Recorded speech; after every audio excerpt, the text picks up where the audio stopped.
ಅವರ ವೈಯಕ್ತಿಕ ಆರೋಗ್ಯವನ್ನು ವೃದ್ಧಿ ಮಾಡ್ತಾರೆ. ಆಮೇಲೆ ಅವರ ಮನಸ್ಸನ್ನ ಬಹಳ ಕಂಟ್ರೋಲಿಗೆ ತರ್ತದೆ. ಜೊತೆಗೆ ಅವರು ವೈಯಕ್ತಿಕವಾಗಿ ಸ್ಪರ್ಧೆಗೆ ಏನಾದರೂ ಕಾಂಪಿಟೇಷನ್ಗೆ ಬಂದರೆ ಇವೆಲ್ಲವೂ ಕೂಡ ಅವ್ರ ಮುಂದೆ ಒಂದು ಒಳ್ಳೆಯ ವ್ಯಕ್ತಿತ್ವವನ್ನು ನಿರೂಪಣೆ ಮಾಡಲಿಕ್ಕೆ ಸಹಕಾರ ಆಗ್ತದೆ.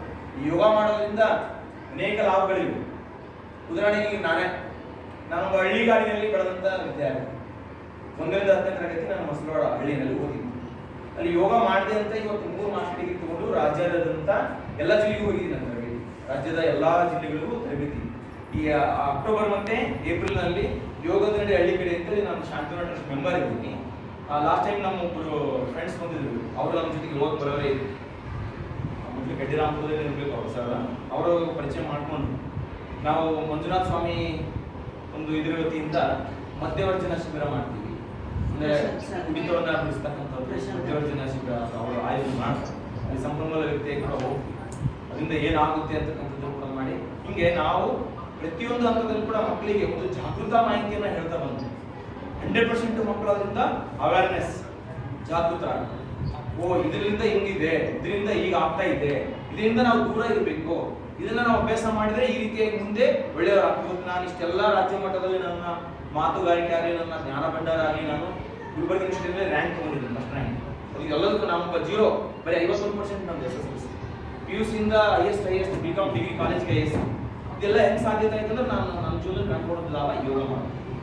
ಇವತ್ತು ರಾಜ್ಯ ಮಟ್ಟದಲ್ಲಿ ಕೂಡ ಒಳ್ಳೆಯ ಕಾರ್ಯಕ್ರಮ ನಿರೂಪಕರಾಗಿ ಎಲ್ಲ ಮಿನಿಸ್ಟ್ರಿಗಳದಾಗ ಪ್ರೋಗ್ರಾಮ್ ನಿರೂಪಣೆ ಕೂಡ ನಾವು ಇದು ಎಲ್ಲ ನನ್ನಲ್ಲಿ ಧೈರ್ಯವಂತಿಕೆ ಆಗ್ಬೋದು, ಮಾತಾಡ್ತಕ್ಕಂಥ ವಾಕ್ಚಾತುರ್ಯ ಆಗ್ಬೋದು, ಆ ಒಂದು ಪದಗಳ ಬಳಕೆ ಆಗ್ಬೋದು. ಇದನ್ನೆಲ್ಲ ನಾವು ಯೋಗ ಟೀಚ್ ಮಾಡ್ತಾ ನಾವು ಅದನ್ನು ಅಭ್ಯಾಸ ಮಾಡ್ತಾ ಒಂದು ಒಳ್ಳೆಯ ಮನಸ್ಥಿತಿಯನ್ನು ನೀವು ಪಡ್ಕೊಂಡಿದ್ದೀವಲ್ಲ, ಆ ಮನಸ್ಥಿತಿ ನಮಗೆ ಪ್ರತಿಯೊಂದು ಜ್ಞಾನ ಕೂಡ ಒಂದೊಂದು ಸಂದರ್ಭದಲ್ಲಿ ಯೂಸ್ ಆಗುತ್ತೆ.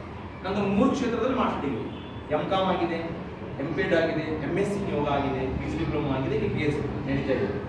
ಅಂದರೆ ಎಲ್ಲ ಕ್ಷೇತ್ರದಲ್ಲೂ ಕೂಡ ನಮ್ಮ ಶಾಲೆಗೆ ಸಂಬಂಧಪಟ್ಟಂಗೆ HRMS ಮಾಡ್ತೀನಿ, ತಾಮಸ್ ಯೂಸ್ ಆಯಿತು. ಮತ್ತು BPed ನಾನು ಅಪಾಯಿಂಟ್ ಆಗಿದ್ದು BPed ಮೇಲೆ ಅಲ್ಲಿ ಯೂಸ್ ಆಯಿತು. ಯೋಗ ಇದು ವೃತ್ತಿಯೊಂದಿಗೆ ಪ್ರವೃತ್ತಿ.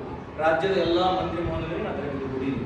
ನಮ್ಮ ಶಾಸಕರಿಂದ ಹಿಡಿದೆಲ್ಲರಿಗೂ ಅನೇಕ ಒಂದು ಸಂದರ್ಭಗಳಲ್ಲಿ ಎಲ್ಲ ಯೋಗ ಡೇದಲ್ಲಿ ಮಾಡ್ತಿರ್ತೀವಿ.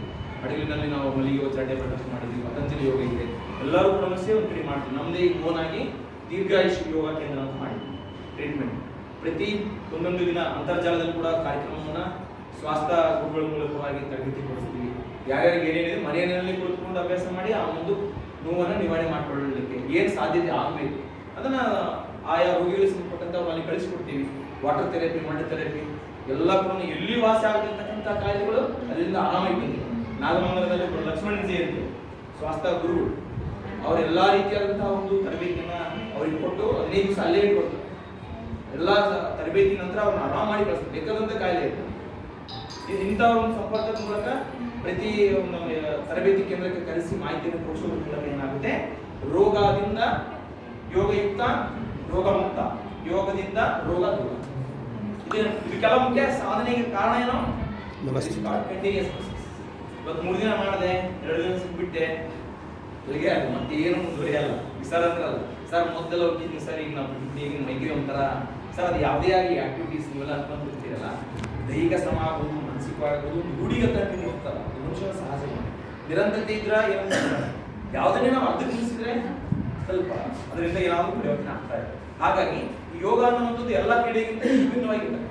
ಹೌದು, ಈಗ ಅಲ್ಲೆಲ್ಲ ನಾವು ಓನ್ಲಿ ಫಾರ್ ಹ್ಯಾಂಡ್ಸ್, ಮೈಂಡ್ ಇವೆರಡೇ ಬಳಕೆ ಆಗ್ತದೆ. ಸ್ಕಿಲ್ ಮನಸ್ಸು ಉಪಯೋಗ ಆಗ್ತದೆ, ಹ್ಯಾಂಡ್ಸ್ ಆಟ ಆಡಲಿಕ್ಕೆ ಬಳಕೆ ಆಗ್ತದೆ, ರನ್ಸ್ ಓಡುವ ಕಾಲು ಬಳಕೆ ಆಗ್ತದೆ. ಯೋಗದಲ್ಲಿ ದೈಹಿಕವಾಗಿ, ಮಾನಸಿಕವಾಗಿ, ಭಾವನಾತ್ಮಕವಾಗಿ ನಮ್ಮನ್ನೆಲ್ಲ ತೊಡಗಿಸಿಕೊಂಡು ಒಳ್ಳೆಯ ರೀತಿಯಾದಂತಹ ಒಂದು ವ್ಯಕ್ತಿ ವಿಭಿನ್ನತೆ ನಮ್ಮಲ್ಲಿ ಬರ್ತದೆ. ಇದಿಷ್ಟು ಯೋಗದಲ್ಲಿ ನಿಂತು ಮಾಡುವಂತಹ ಆಸನಗಳು. ಇನ್ನು ಕುಳಿತು ಮಾಡುವಂತಹ ಆಸನಗಳ ಬಗ್ಗೆ ಮಕ್ಕಳಿಗೆ ಯಥೇಚ್ಛವಾಗಿ ಶನಿವಾರ ಈ ಕುಳಿತು ಮಾಡುವಂತಹ 1-2 ಆಸನಗಳನ್ನ ನೀವು ಹೇಳಲೇಬೇಕು. ಅದು ನಾನು ಮೊದಲು ಹೇಳಿಕೊಟ್ಟಿದ್ದು ನಿಮಗೆ ವಜ್ರಾಸನ, ಇದು ದಂಡಾಸನ. ಈ ದಂಡಾಸನದಲ್ಲಿ ಕಾಲು ಚಾಲಿ, ಯಾಕಂದ್ರೆ ಇದೆಲ್ಲ ನಿಮಗೆ ಯೋಗ ಡೇದ ಬಹಳ ಇರಬೇಕು. ನಾನು ಯೋಗ ಡೇ ಸಿಲೆಬಸ್ ಕೂಡ ಕಳಿಸ್ತೀನಿ ನಿಮಗೆಲ್ಲ, PDF ಕನ್ನಡದಲ್ಲಿ ಮಾಹಿತಿ ಇದೆ. ಈಗ ಅದನ್ನೇ ಕೆಲವೊಂದು ಆಸನಗಳು ಕೂಡ ಇಲ್ಲಿ ಇರ್ತಾ ಇದ್ದೀನಿ, ಅದರ ಸಿಲೆಬಸ್ ಇದ್ದಂತೆ. ಈಗ ಕೂಲಿಂಗ್ ಪ್ರಾಣಾಯಾಮ ನೆಕ್ಸ್ಟ್ ನಿಮಗೆ ಮಾಡ್ತೀನಲ್ಲ ಅದು ಹೇಳ್ತೀನಿ. ಈ ರೀತಿ ದಂಡಾಸನದಲ್ಲಿ ಮಕ್ಕಳನ್ನ ಕೂರಿಸ್ತಿರ್ತೀವಿ. ಇಲ್ಲಿ ಕೆಲವೊಂದು ಕುತ್ಕೊಂಡಾಗ ವಜ್ರಾಸನ ಒಂದು ಆಸನ ಅಭ್ಯಾಸ ಆಯ್ತು, ಅದು ಯೋಗ ಡೇ ಇದೆ ಯೋಗಾಸನ. ಇನ್ನು ಉಷ್ಟ್ರಾಸನ ಇದೆ, ಉಷ್ಟ್ರಾಸನವನ್ನ ಯೋಗ ಡೇಗೆ ಸಂಬಂಧಪಟ್ಟಂಗೆ ಈಗ ದಂಡಾಸನ ಇಟ್ಕೊಂಡು ಮಕ್ಕಳು ಈ ತರ ವಜ್ರಾಸನಕ್ಕೆ ಬರಲಿ. ಹೇಳ್ಕೊಡಿ. ಈ ರೀತಿ ಒಂದೊಂದೇ ಕೈಯನ್ನ ಹಿಂದಿ ಮೇಲೆ ಇಡಲಿಕ್ಕೆ ಕೊಡ್ತೇವೆ. ಈ ತರ ಇರ್ತದೆ. ಮುಂದೆ ಹಿಂದಕ್ಕೆ ಬಾ.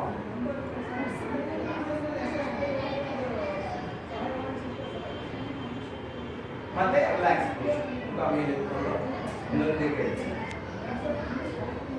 ಇದಕ್ಕೆ ಕಾಂಪ್ಲಿಮೆಂಟರಿ ಏನಪ್ಪಾ ಅಂದ್ರೆ ಯಾವಾಗ ನಮ್ಮ ಬಾಡಿ ನಾವು ಸಾಮಾನ್ಯವಾಗಿ ಅಭ್ಯಾಸದಲ್ಲಿ ಆಗ್ಬೋದು ಬ್ಯಾಕ್ ಬೆಂಡಿಂಗ್ ಆಗಿರ್ತದಲ್ಲ ಅದಕ್ಕೆ ಶಶಾಂಕಾಸನ ಫಾರ್ವರ್ಡ್ ಮುಂದೆ ಅಂತ ಅಡ್ಜಸ್ಟ್ಮೆಂಟ್ ಆಗಿದೆ. ಇಲ್ಲೇನಾಗುತ್ತೆ ಬೆನ್ನು ಹಿಂಭಾಗದಾಗ ಮಕ್ಕಳು ಹಿಂಗದಾಗಿ ಏನೇ ಆಗಲಿ ಇಲ್ಲಿ ಅದು ಸಮಸ್ಥಿತಿಗೆ ಬರುತ್ತೆ. ಹಿಂದೆ ಭಾಗ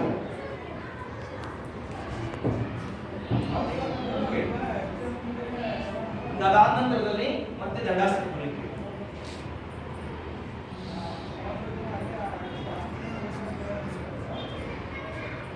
ನೆಕ್ಸ್ಟ್ ವಕ್ರಾಸನ, ಅರ್ಧ ಮುಚ್ಚಲಾಸನ, ವಕ್ರಾಸನ. ಇದು ಯೋಗಡೆಯಲ್ಲಿ ಇದೆ. ನಿಮ್ಮ ಒಂದು ಸೊಂಟವನ್ನ ಮಕ್ಕಳು ಈಸಿಯಾಗಿ ಬಟ್ಟೆಯನ್ನ ಬಟ್ಟೆ ಆಕಾರದಲ್ಲಿ ತಿರುಚಬೇಕು.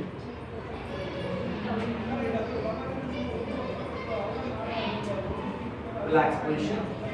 ಮತ್ತೆ ಅಪೋಸಿಟ್